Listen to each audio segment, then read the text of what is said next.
ہمارے یہاں نا بڑے ذکر ہوتے ہیں صبح سے شام تک. اب یہ دیکھنا ہے کہ سیاسی بات زیادہ ہوتی ہے یا مصطفیٰ کی بات زیادہ ہوتی ہے. اب ہم نے تھوڑی تفصیل کرنی ہے کہ ہم روزی روٹی کی بات زیادہ کرتے ہیں یا اپنے نبی کی بات زیادہ کرتے ہیں.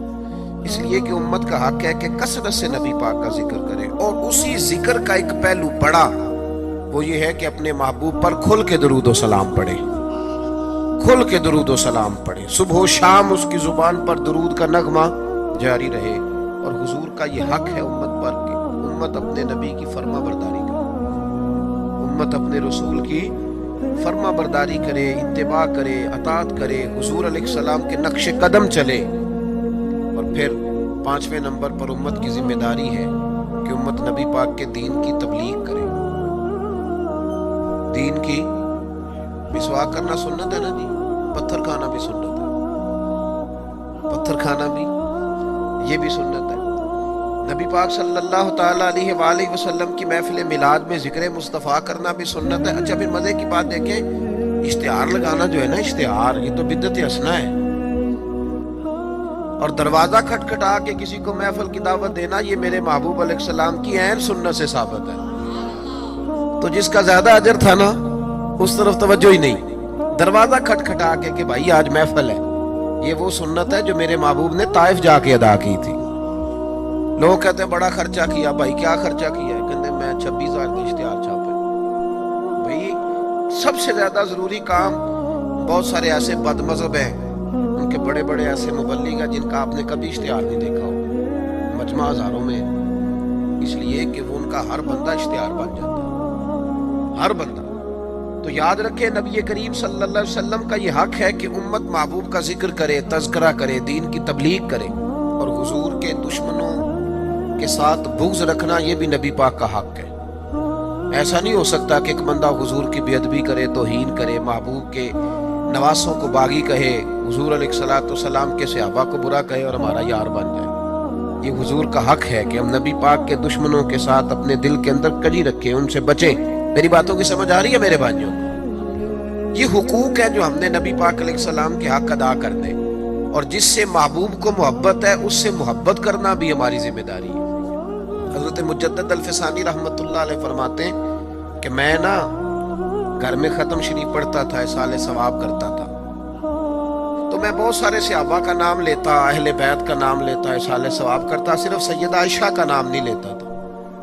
کہتے مجھے نبی پاک صلی اللہ علیہ وسلم خواب میں ملے اور سرکار نے فرمایا شیخ احمد تجھے پتہ ہے نا میں اکثر کھانا عائشہ کے دسترخوان پہ کھاتا ہوں، تو اس کا ذکر ہی نہیں کرتا. تو ہر اس شخص سے جس سے محبوب نے محبت کی، ہر اس شخص سے محبت کرنا یہ نبی پاک کے حقوق میں شامل ہے. سب سے پہلی بات یہ کہ امت محبوب پہ ایمان لائے. کس طرح ایمان لائے کہ جو حضور کہہ دے امت سمجھ جائے کہ اسی میں میری بہتری ہے، امت مان جائے آنکھیں بند کر کے. غیر مشروط اطاعت ہے ہی صرف نبی پاک کی، اس میں کوئی شرط نہ لگائے، مانے اور دل سے مانے. یہ نہ کہے کہ یہ کیسے ہو سکتا ہے مولوی صاحب آپ کہہ تو صحیح رہے ہیں پر دنیا بڑی دور چلی گئی ہے، وہ دنیا داری بھی کرنی پڑتی ہے. اس میں گنجائش تلاش نہ کرے.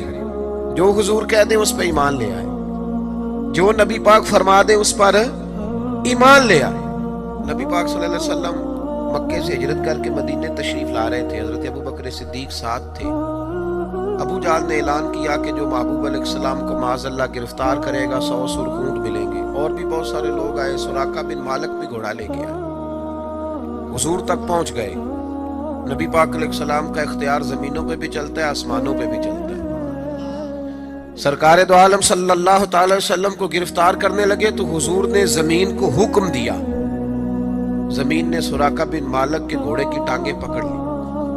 گھوڑا اندر دھسنے لگا تو سراقہ کہتے ہیں میرے اندر سے آواز آئی یہ اللہ کے سچے نبی ہیں، لیکن ابھی میں پورا مانا نہیں.